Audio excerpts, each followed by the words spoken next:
Welcome to another edition of Wealth Without Borders podcast. And today I'm delighted to have with me Jay Thornhill. Welcome, Jay. Hey, thanks a lot for having me. Good to be here. It's good to have you here. And for those of you who don't know Jay, he's an Australian American whose 1 year stay in China lasted for 13 years. And in 2015, Jay and two expat neighbors set out to make shopping online in China easy for expats.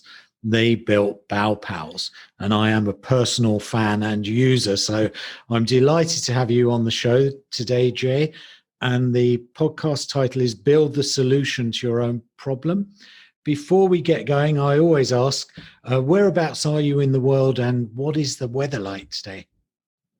It is a nice, warm, sunny day in Sydney, Australia, because over here we're just in summertime or entering it. And I just arrived here a week ago. So I'm currently serving my 14-day mandatory hotel quarantine. Okay, well, this is a great opportunity to talk to one of the founders of one of my favorite services online as a foreigner. So Sydney, I'm very jealous, obviously, because it's a wonderful city. So we're going to do 8 questions in just 8 minutes. So I'll give you the time in between each question. So are you ready to get started? Yeah, let's do it. Okay, brilliant. 8 minutes. So question number 1, who's your ideal client? One of the nice things about our platform is that we can really serve a wide range of people, right? Because everybody buys things. Well, as soon as they're past a certain age, everybody buys things. And we have everything available on Baopals, whether it's food, clothing, a refrigerator, an airplane, anything you can imagine, you can pretty much find and buy. But one thing they all have in common is that they're not Chinese. And so what we did was we made it easy for people who don't know how to navigate the Chinese platforms to shop in China. Fantastic.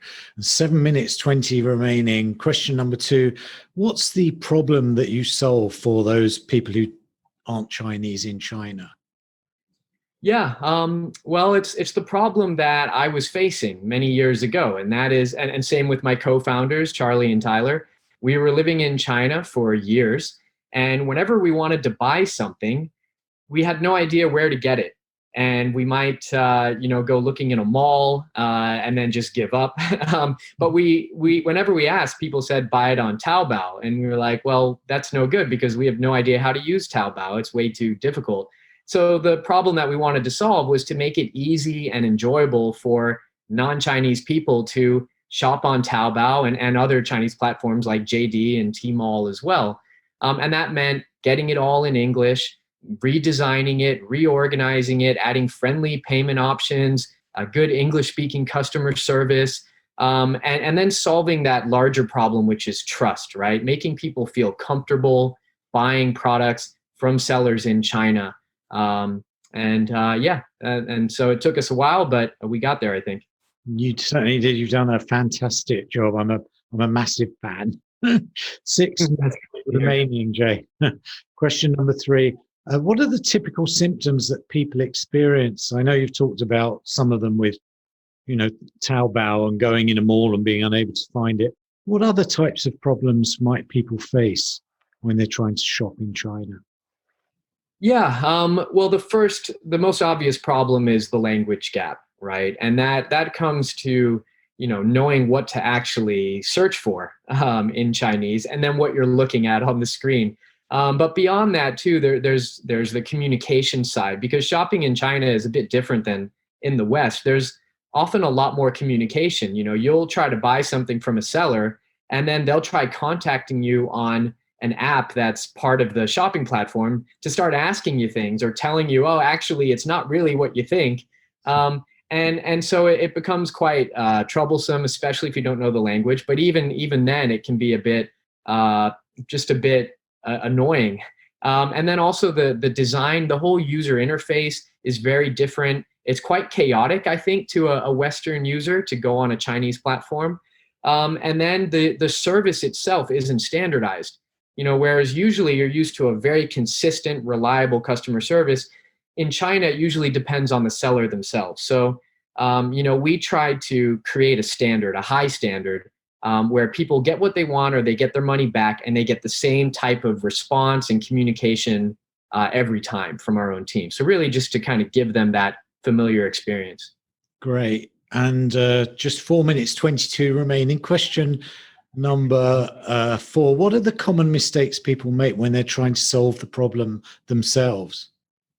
Well, I guess what will happen is they'll ask somebody to buy it for them on Taobao.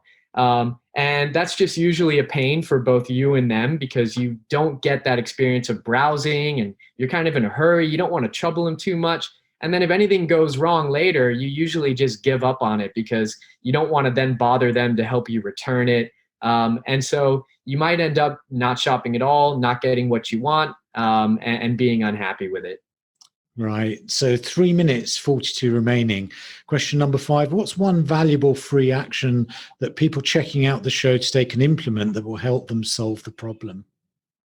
Well, if they want to discover good products and sellers in China, they can do that for free if they go to the Baopals blog or they follow us on WeChat.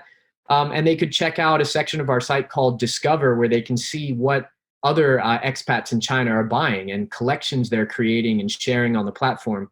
So we have a whole bunch of social features they can explore if they're not ready to shop, but just want to know what are people buying online in China.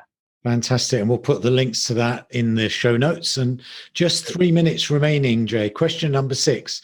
What's one valuable free resource that you can direct people to that's going to further help them with the problem?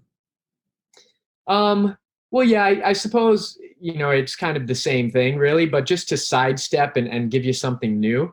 If anybody is keen on starting their own business in China or setting up a company or wanting work visas, or they want to know actually about selling online in China, we have a bunch of resources for that too. And we have our own in-house team that can help you register a company, set up your taxes and company bank account, get your work visa, but also train you how to set up a Taobao store, how to run an official WeChat account.